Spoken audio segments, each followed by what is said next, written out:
আসসালামু আলাইকুম রহমতুল্লাহ বরকাতুহ ইন্নাল হামদুলিল্লাহ ওয়াসসালাতু ওয়াসসালামু আলা রাসূলিল্লাহ ওয়া আলা আলিহি ওয়া আসহাবিহি ওয়া মান ওয়ালা আম্মা বাদ। সুপ্রিয় দর্শক শ্রোতা ভাই বোনেরা, আজকাল অনেক অভিভাবক, অনেক বাবা মা আমাদের কাছ থেকে এমন কোনো আমল, এমন কোনো দোয়ার কথা জানতে চান যে আমল বা দোয়া করলে আল্লাহ সুবহানাহু ওয়া তাআলার কাছ থেকে নিজের সন্তান এবং নিজের অধীনস্থদের উজ্জ্বল আগামী সুন্দর ভবিষ্যৎ এটা আশা করা যেতে পারে, আল্লাহ সুবহানাহু ওয়া তাআলার কাছ থেকে চেয়ে নেওয়া যেতে পারে। সত্যি আজ একজন অভিভাবকের, একজন বাবার, একজন মায়ের সবচাইতে বড় দুশ্চিন্তার কারণ হলো নিজের সন্তানের উজ্জ্বল ভবিষ্যৎ নিশ্চিত করতে পারা। এর চাইতে বড় চ্যালেঞ্জের বিষয় এ যুগে আর নেই বললেই চলে। তো এই জন্য কোরআন কারীম থেকে আজ আমরা 4টি আমলের কথা বলবো, যে আমলগুলো করলে ইনশাআল্লাহ আমাদের সন্তানের উজ্জ্বল ভবিষ্যৎ আমরা আশা করতে পারি। যারা অবিবাহিত তারাই আমলগুলো করতে পারি, তাদের ভবিষ্যতে যে সন্তান আসবে তাদের জন্য আল্লাহ সুবহানাহু ওয়া তাআলার কাছ থেকে আগে থেকে আমরা দোয়া করে নিতে পারি, চেয়ে নিতে পারি, তারা যেন নেক হয়, তারা যেন সৎ হয়, তারা যেন ভালো মানুষ হয়, তারা যেন চক্ষু শীতলকারী হয়, নয়ন জোড়ানোর মতো সন্তান হতে পারে। আর যারা বিবাহ করেছেন, সন্তান হয়েছে, তাদের সন্তানগুলো যেন ভালো হয়, সেই জন্য আমরা এই দোয়াগুলো এবং আমলগুলো করতে পারি। আর যাদের এখনও সন্তান হয়নি কিন্তু বিয়ে করেছেন, তারা সন্তানের আশা করছেন, সন্তান চাইছেন আল্লাহর কাছে, তারাও এই দোয়াগুলো আমরা করতে পারি। তার ভিতরে প্রথম আমলটি বর্ণিত হয়েছে সূরা আলে ইমরানের 38 নম্বর এবং 39 নম্বর আয়াতে। 38 নম্বর আয়াতে আল্লাহ সুবহানাহু ওয়া তাআলা তার একজন নবীর কথা উল্লেখ করছেন, যিনি ছিলেন জাকারিয়া আলাইহিস সালাম।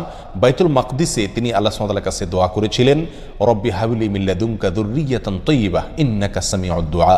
রব্বি হাবলি মিন লাদুনকা যুররিয়াতান তাইয়্যিবাহ ইন্নাকা সামিউদ দুআ।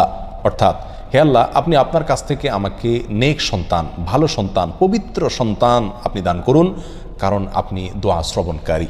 তিনি এই দোয়া করে সারেন নাই। আল্লাহ সুবহানাহু ওয়া তাআলা আসমান থেকে ফেরেশতা পাঠিয়ে দিলেন তাকে সুসংবাদ দিয়ে।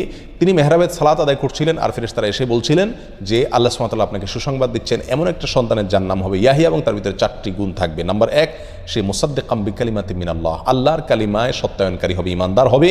আর দ্বিতীয় গুণ হবে সে সাইয়্যিদ হবে, নেতা হবে। তৃতীয় গুণ হবে সে হাসুর হবে, অর্থাৎ বিবাহ শাদী করবে না এবং নারী থেকে দূরে থাকবে, অর্থাৎ তার জীবনকে, গোটা জীবনকে আল্লাহর জন্য উৎসর্গ করবে।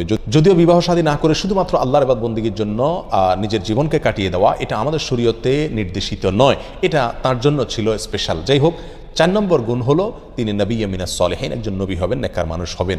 তাহলে জাকারিয়া আলাইহিস সালাম এই দোয়া আল্লাহ সুবহানাহু ওয়া তাআলার কাছে করেছেন সুন্দর এবং নেক সন্তানের জন্য, ভালো সন্তানের জন্য।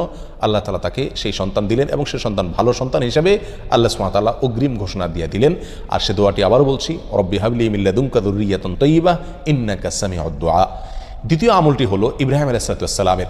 ইব্রাহিম আলাইহিস সালাম তিনি আল্লাহ সুবহানাহু ওয়া তাআলার কাছ থেকে সন্তান চেয়ে একটি দোয়া করেছিলেন, যার ভাষা ছিল রব্বি হাবলি মিনাস সলিহিন, রব্বি হাবলি মিনাস সলিহিন, অর্থাৎ হে আল্লাহ, আপনি আমাকে নেক সন্তান দান করুন। সূরা সফফাতের 99 নম্বর আয়াতে এই দোয়াটি বর্ণিত হয়েছে।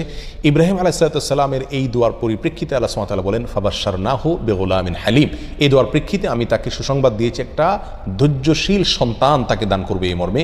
এবং সেই ধৈর্যশীল সন্তান হিসাবে আল্লাহ সুবহানাহু ওয়া তাআলা যাকে দিয়েছেন তিনি হলেন ইসমাঈল আলাইহিস সালাম, যার বংশে জন্মগ্রহণ করেছেন আমাদের নবী মুহাম্মদ সাল্লাল্লাহু আলাইহি ওয়াসাল্লাম।